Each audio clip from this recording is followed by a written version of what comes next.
5 minutes avec la Rhapsodie de réalité, une émission pour vous, une émission conçue pour vous, une émission taillée sur mesure, une émission qui vous ressemble, une émission qui vous permet de connaître votre destinée avec le Christ.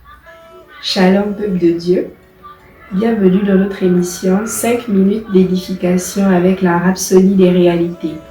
Aujourd'hui, lundi 24 février 2020, notre thème porte sur la résurrection nous a donné la nouveauté de vie.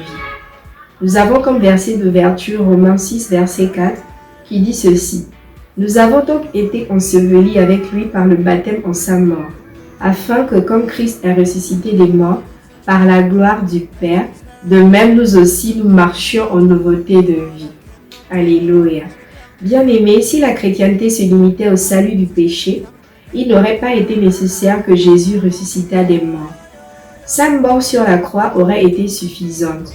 Elle a payé pour tous les péchés et a garanti une propitiation complète. Toutefois, cela s'appelle la rédemption et non la chrétienté. La rédemption consiste à sauver quelqu'un en payant un prix. Ainsi, lorsque Jésus mourut, il paya pour la rédemption avec sa propre vie. Il fit cela pour toute l'humanité, pas pour les chrétiens. Le chrétien n'est pas l'homme pour qui Christ est mort. Considérez la perspective suivante. Lorsque Jésus est pendu sur la croix, selon Dieu, nous y étions tous pendus en lui, car il était notre représentant.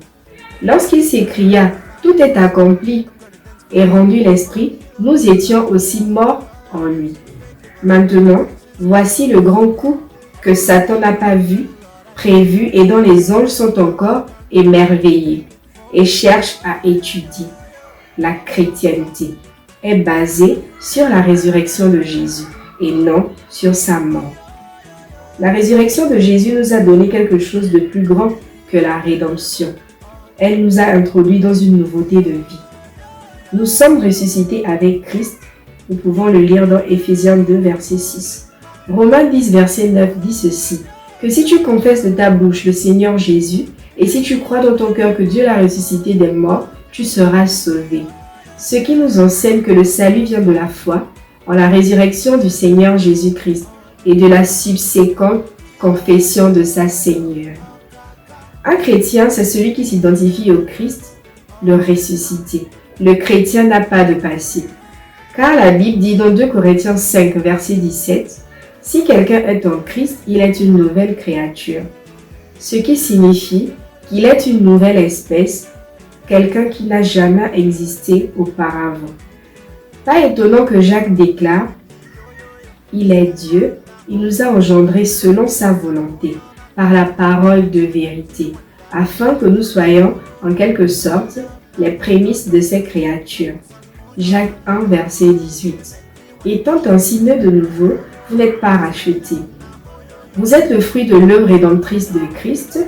La rédemption fut consommée avec sa mort, mais le christianisme est venu de la résurrection.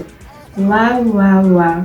Bien aimé, la rhapsodie du jour nous édifie sur le fait qu'en tant que chrétiens, la mort de Jésus-Christ nous a rachetés et lavés de tout notre passé. Nous sommes nés de nouveau et notre passé ne compte plus. Ce qui compte, c'est notre présent parce que nous avons désormais une nouveauté de vie complète en Christ et pour lui. Nous allons maintenant prendre quelques instants pour méditer sur ce que nous venons d'entendre.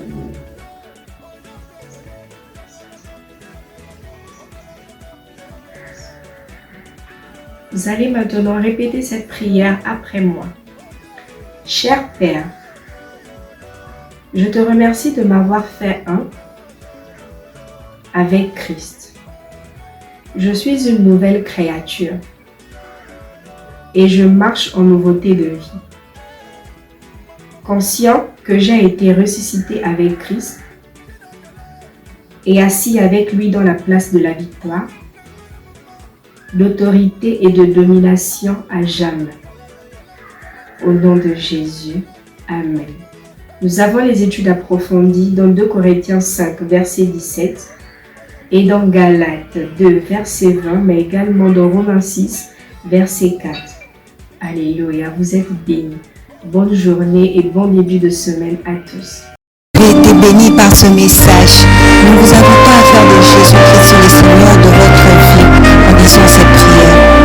Seigneur Jésus, viens dans mon cœur et deviens le Seigneur de ma vie. Je reçois la vie éternelle dans mon esprit. Et selon Romains 10:9, si tu confesses de ta bouche le Seigneur Jésus, et si tu crois dans ton cœur que Dieu l'a ressuscité de mort, tu seras sauvé. Je déclare que je suis sauvé, je suis né de nouveau, je suis un enfant de Dieu. Maintenant, j'écris ce qui demeure en moi. Félicitations, vous êtes maintenant un enfant de Dieu.